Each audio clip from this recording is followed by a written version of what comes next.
একটি ফ্যামিলিতে কালো জাদুর ফলে মারাত্মক ক্ষতি হয়ে যায়। তাদের ক্ষতির পরিমাণ এতটা বেশি হয়ে যায় যে সেই ফ্যামিলিতে মৃত্যু পর্যন্ত ঘটে। নমস্কার শ্রোতা বন্ধুরা, আরেকটি সত্য ভৌতিক ঘটনা আমি তোমাদের শোনাতে চলে আসলাম। আজকে যে ঘটনাটা আমি শোনাচ্ছি সেটা হচ্ছে উত্তর দিনাজপুর জেলার ইসলামপুর শহরের। চলো সময় নষ্ট না করে ঘটনাটা আমরা শুনে নিই। সুস্মিতারা থাকতো জয়েন্ট ফ্যামিলিতে। তার ফ্যামিলিতে তার বাবা মা, তার বড় জেঠু জেঠি আর জ্যাঠাতো দাদা ছিল। সুস্মিতার বয়স হচ্ছে 23 বছর, আর এই যে ঘটনাগুলো ঘটেছে সেটা ঘটেছে 2 বছর আগে। সুস্মিতার বাবারা ছিল 3 ভাই। তো সুস্মিতারা যেখানে থাকতো সেটা হচ্ছে তার ঠাকুরদার বাড়ি। সেই বাড়িতে সুস্মিতার বড় জেঠু আর সুস্মিতার বাবা থাকতো। আর যে ছোট কাকু ছিল সেই কাকু থাকতো সেই আশেপাশেই একটা বাড়িতে থাকতো, কিন্তু তাদের সাথে সুস্মিতাদের সম্পর্ক ভালো ছিল না, কারণ প্রপার্টি নিয়ে অনেক ঝামেলা ছিল। যাই হোক, তাদের ফ্যামিলি খুব হাসি খুশি ছিল। তাদের জেঠুদের সঙ্গে সুস্মিতাদের সম্পর্ক খুব ভালোই ছিল। আর সুস্মিতা জেঠুকে খুবই ভালোবাসতো, আর জেঠুও ভালোবাসতো সুস্মিতাকে। হঠাৎ তাদের হাসি খুশি ফ্যামিলির মধ্যে না একটা শোকের ছায়া নেমে আসে। কারণ সুস্মিতার যে জেঠু ছিল তার হঠাৎ ক্যান্সার ধরা পড়ে, এবং সেটাও হয়েছে ফুসফুসে। তো যখন টেস্ট করানো হলো, ডাক্তার বলল যে আর সময় নেই, মাত্র 2 মাসের মতন সময় আছে। সুস্মিতার জেঠুকে অনেক বড় বড় জায়গায় দেখানো হয়, কিন্তু সবাই একই কথা বলে, এনাকে আর বাঁচানো যাবে না, কারণ সংক্রমণ এতটাই বেড়ে গেছে। ঠিক 2.5 মাস পরে তার জেঠুর মৃত্যু হয়, এবং শ্রাদ্ধ শান্তিও হয় ভালো মতনই। শ্রাদ্ধের পরের দিনকাই তার ছোট কাকা সুস্মিতাদের বাড়িতে আসে এবং তুমুল ক্যাচাল শুরু করে প্রপার্টি নিয়ে।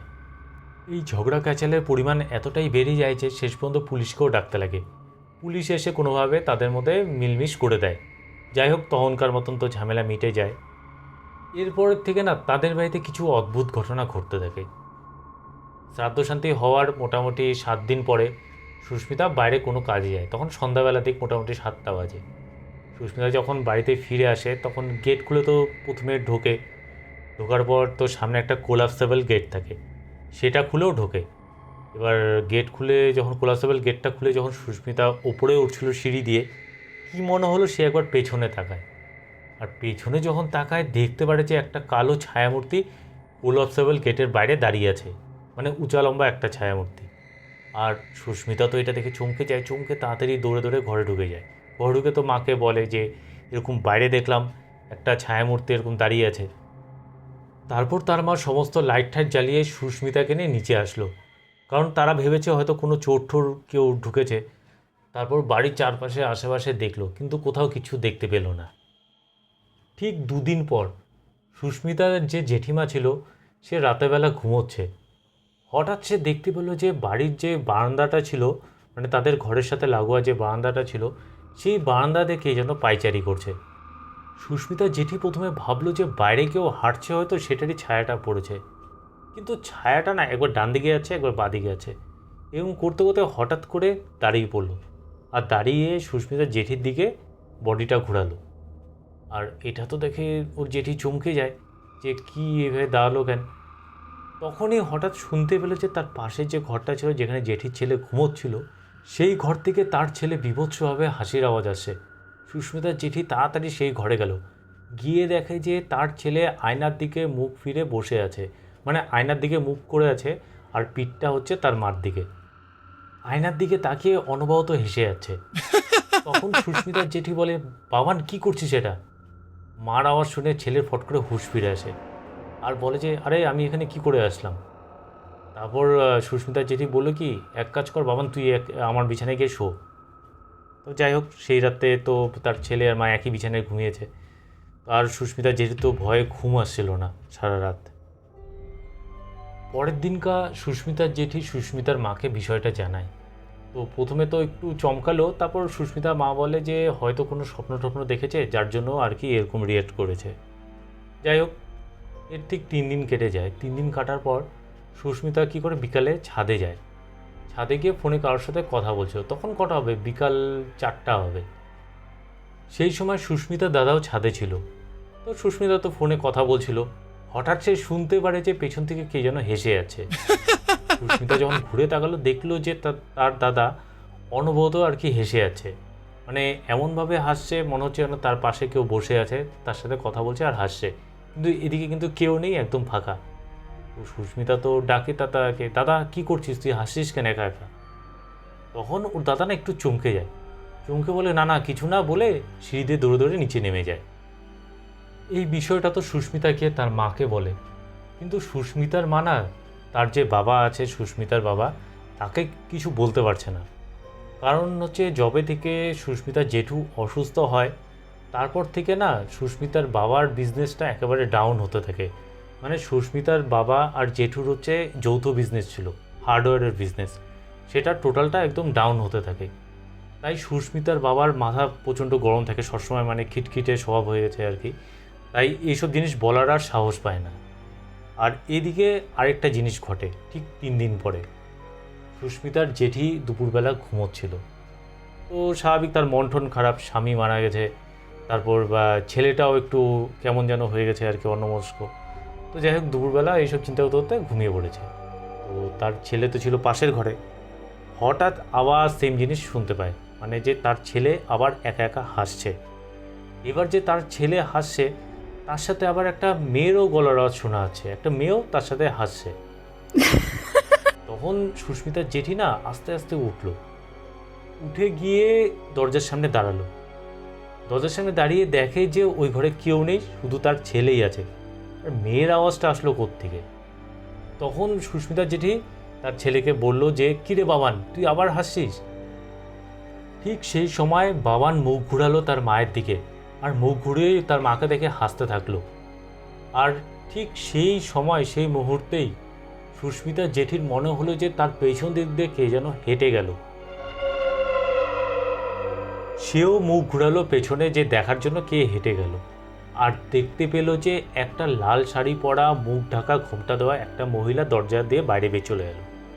সাথে সাথে সুস্মিতার জেঠিও বাইরে বেরিয়ে দেখার জন্য কে এসে, কিন্তু বাইরে বেরিয়ে দেখা যায় কেউ নেই, একদম ফাঁকা।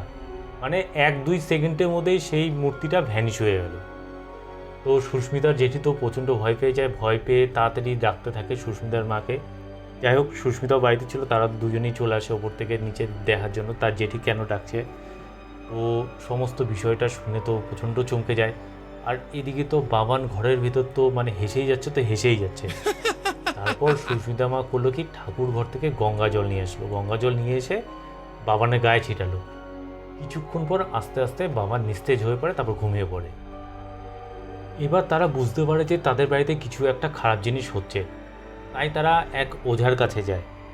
তো সেই ওঝাকে তো সমস্ত বিষয়টা বলে, সমস্ত বিষয় শুনে ওঝা তাদেরকে কিছু জিনিস দেয়, বলে যে এটা বাড়ির চারদিকে ছড়াবি, দেখবি আর কিছু হবে না। তো সেই মতো তারা সেই জিনিসটা বাড়ির চারদিকে ছড়ায়, কিন্তু এটা হয়ে যায় উল্টো। উল্টো প্রভাব কমার বদলে উল্টো আরও প্রভাব বেড়ে যায়। যেমন সুস্মিতার মা রান্না করছিল রান্নাঘরে, হঠাৎ সেলফে রাখা পেছনে যে বাসনগুলো ছিল সেগুলো ধড়ধড় করে সব পড়ে গেল। মানে ওখান থেকে পড়ার কোনো চান্সই নেই, এইভাবে রাখা ছিল, তাও বাসনগুলো পড়ে গেল। যাই হোক এরপরে পরের দিনকায় কি হয়, সুস্মিতা রাতেরবেলা পড়ছিল ঘরে বসে, আর তার সামনে ছিল বারান্দা। এবার বারান্দা তো অন্ধকার ছিল, সুস্মিতা পড়তে পড়তে হঠাৎ তার চোখ যায় বারান্দার দিকে, আর দেখে যে বারান্দার মধ্যে একটা উঁচা লম্বা ছায়ামূর্তি সুস্মিতার দিকে তাকিয়ে আছে।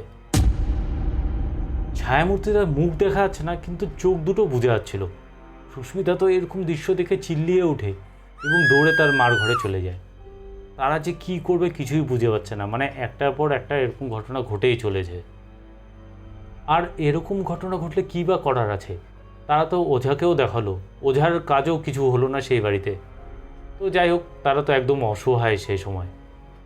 এর ঠিক 2 দিন পরে একটা ক্রিপি ঘটনা ঘটে। তো সুস্মিতার যে জেঠি আছে রাতের বেলা ওঠে বাথরুম যাওয়ার জন্য। বাথরুমে যেতে গেলে একটা ছোট প্যাসেজ পার করতে হয়।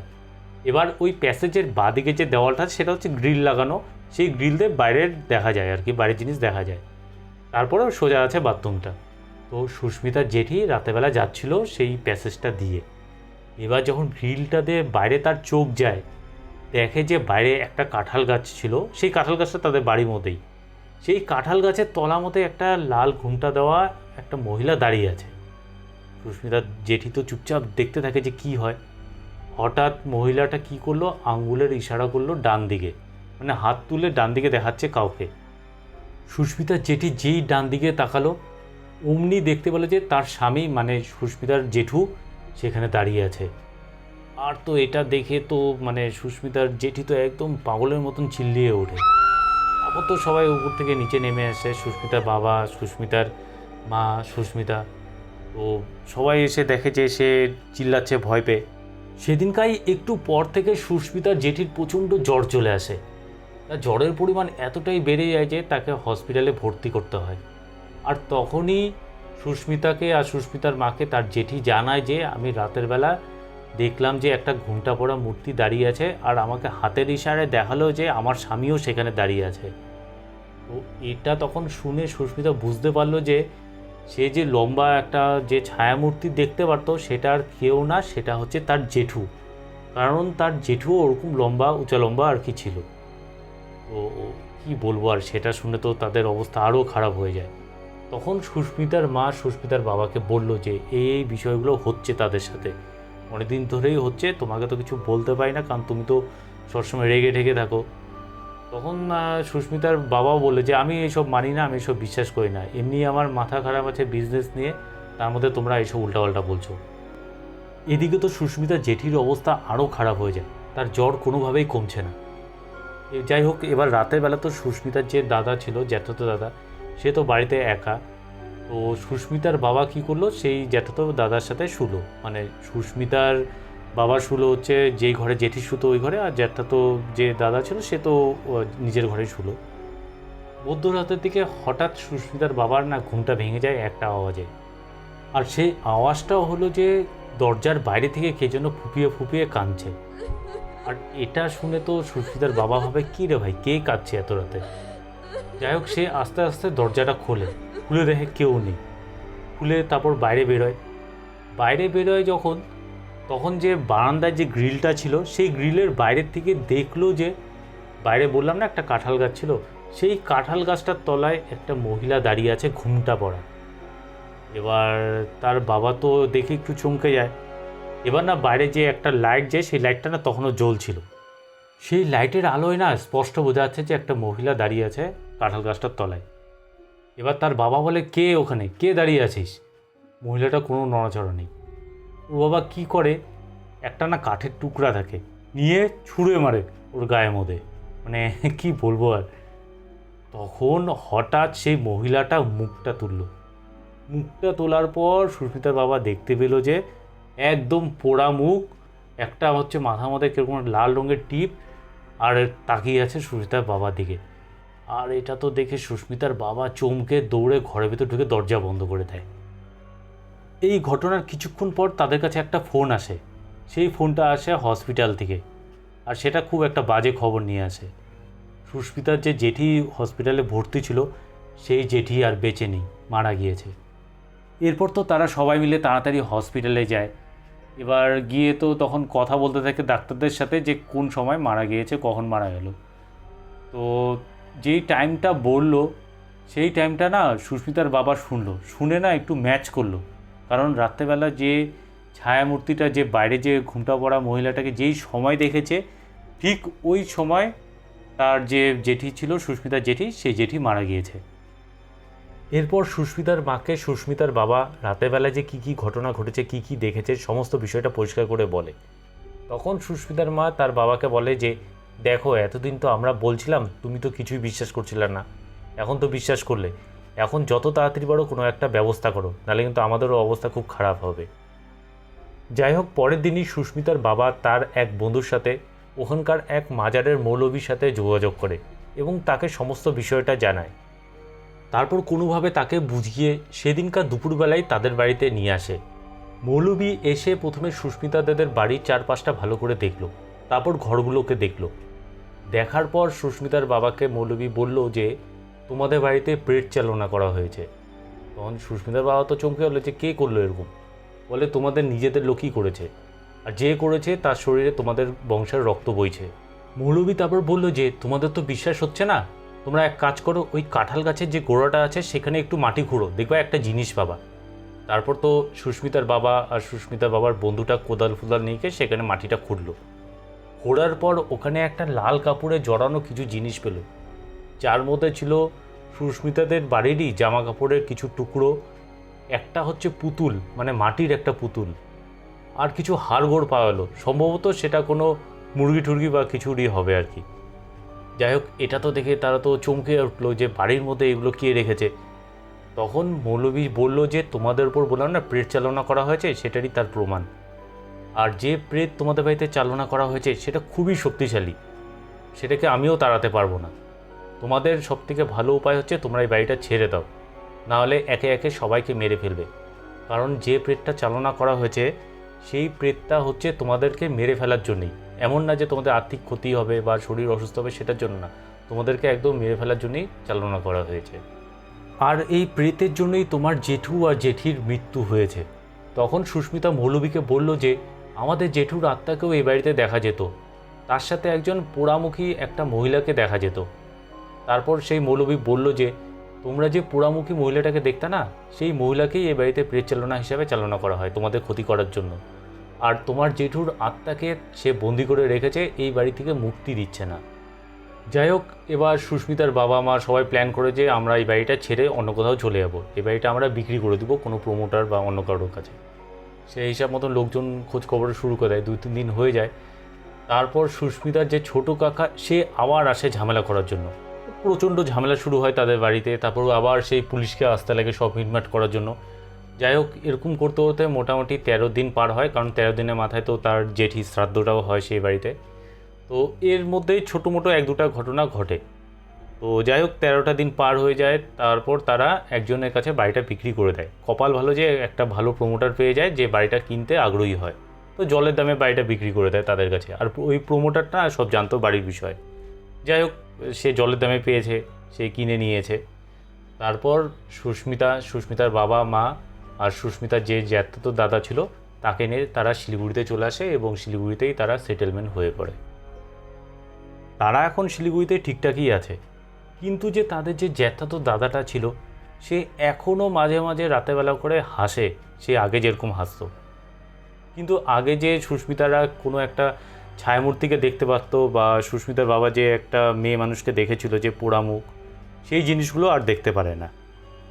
তো যাই হোক, এখন তারা তো আছে, মোটামুটি ভালোই আছে। তো বন্ধুরা, এটাই ছিল আজকের ঘটনা। তো মানুষের লোভ আক্রোশ এতটাই আরেকজনের প্রতি বেড়ে যায় যে তার নিজের রক্তের দাদা বা ভাইকে মারতে পর্যন্ত ছাড়ে না। তো বন্ধুরা, আজকের ঘটনাটা এই পর্যন্তই। তো আমার এই ঘটনাটা তোমাদের কেমন লাগলো একটু জানিও কমেন্টের মাধ্যমে। আর আমার চ্যানেলটাকে একটু লাইক, শেয়ার আর সাবস্ক্রাইব করে দিও, যাতে আরও সুন্দর সুন্দর ভৌতিক ঘটনা আমি তোমাদের শোনাতে পারি। তো আজকের মতন tata, bye bye, good bye. তোমরাও ভালো থাকো, আমিও ভালো থাকি।